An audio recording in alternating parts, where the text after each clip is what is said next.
Dre. My Persian Neil Rubenstein. Hi, Dre.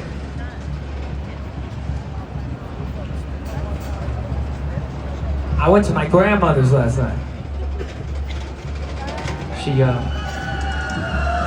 made me dinner.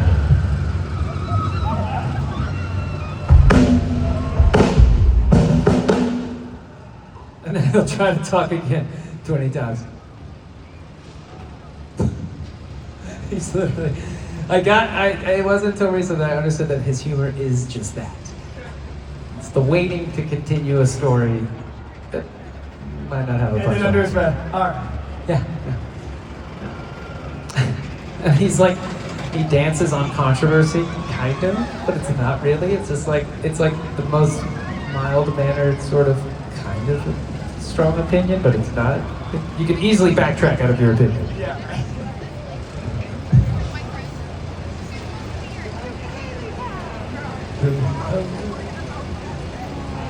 He's a genius.